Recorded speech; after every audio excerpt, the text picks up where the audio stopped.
Now, the Scottish Greens have been meeting at their autumn conference this weekend, and it's fair to say they're adjusting to life on the opposition benches and perhaps enjoying some of the freedom that is bringing them.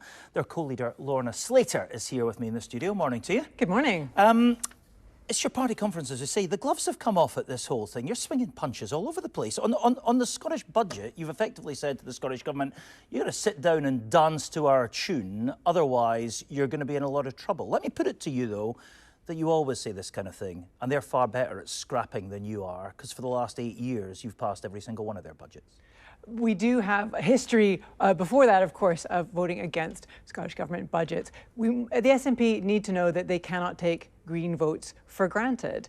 We are in very difficult financial times. However, it was the SNP that broke up a progressive, pro-independence majority government in April. They have created a situation where they're a minority government, and now they need to get the votes from another party to pass their budget. If they want our votes, we are letting them know what they need to provide. What do they have to provide? Where are your red lines?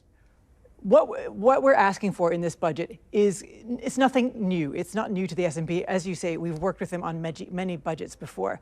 The very first thing that we need to see, if there is more money coming from the UK government in the settlement for Scotland, is for them to put back what they promised last year, but then cut mid-year.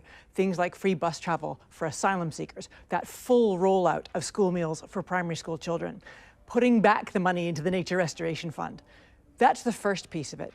The next piece of it, and Patrick Harvey and I have been clear with the First Minister that we will not tolerate the freeze on council tax again. That's not something we could sign up to again. And of course, we're very clear that we are in a climate and nature emergency. Last year's settlement for climate and nature was the biggest ever, and no rollback on that would be acceptable. They've been sitting down, the Scottish Government, with all the different parties. Have you been in the room? Have they spoken to you? The Scottish Greens have been negotiating, absolutely. Have you been involved? Our team has been involved in that. Ross Greer is our lead on financial matters, and he'll be leading that negotiation. How's it going? What's the dialogue like? What mood music are you getting from the other side on this? We are being open-minded and going into this negotiation in good faith. We are fully prepared to vote against an unacceptable budget, but as previously, we go into it in good faith, asking for what we think is the right thing for Scotland, tackling child poverty, tackling the climate and nature emergencies. And previously, those are things we've been able to agree on and make progress on. But you are happy, if necessary, if you don't get what you want, to theoretically bring this government down, right? Not pass the budget, which could lead to the collapse of the government. Absolutely. It is so important that Scotland's budget reflects the urgency of the climate and nature emergencies and that progressive agenda which we've been working toward in Scotland. Things like the Scottish Child Payment that have lifted so many children out of poverty, rolling out free school meals, the free bus travel for young people. All of these are taking Scotland in a different direction than the rest of the UK, and we want to continue moving in that direction. So you would be quite happy to open the door to a unionist party coming in, taking over control at Holyrood, getting rid of the SNP? Unless you get these red lines, things like nature restoration funds and free bus travel for asylum seekers, that may be what it takes to bring a unionist party back into government, would it? We were very content to be part of the Butte House Agreement as part of a progressive pro-independence majority. We wanted that state of affairs to continue, a stable pro-independence governance in Scotland. It was the SNP who ended that agreement, and now they are in this position. Is that what this is about? You're just angry. You're settling scores because you're still fuming at the way that all fell apart. Absolutely not the case.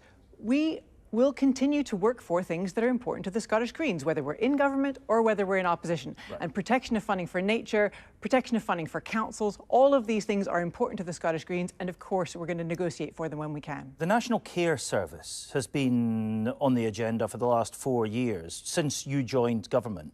Suddenly last week, front bench Green figures have said that it is contrary to Green values. If your conference hadn't kind of descended into a bit of chaos yesterday when the membership ditched the entire agenda, you were pushing to vote against the National Care Service and bring that plan down too. The National Care Service plan hasn't changed. Why is it now contrary to Green values when it wasn't for the past 4 years? The National Care Service is a great idea, and I think we absolutely everybody wants to make sure that everyone in Scotland has access to excellent care in their local region. The challenge that we've had is that as these plans have developed, it's become clear that the people who would need to deliver this, local authorities and trade unions, are saying it's just not good enough. It isn't going to deliver what we actually all want. But you were in on these plans from the start. You were part of the government that put it together. And trying to make sure that it was heading in the right direction. And it's clear from the feedback that it isn't heading in that right direction. It's so important that we listen to that feedback. But it hasn't changed direction. As the details have become clear, local authorities and trade unions also went into it with open-minded. Well, it is a framework bill, so the actual details will come later. And until the local authorities and trade unions say that it's deliverable, we have to make sure that we're listening to those voices. However, there are some parts of that bill which I think we do need to continue to look at, things like respite for carers, things that will make care better in Scotland. So I'd like to see those pieces still on the table. You're playing politics here, aren't you? Given that the bill hasn't changed and you say your values haven't changed, you're just turning up the heat and trying to bring down a flagship policy. Not at all. We definitely need improved care service in Scotland. This bill, unfortunately, hasn't shaped into what it needs. It would be local authorities and trade unions on the sharp edge of delivering this. And if they're saying it's not deliverable, we do need to listen to them. All right, Lorna Slater, thank you very much indeed for being with us on the Sunday show this morning.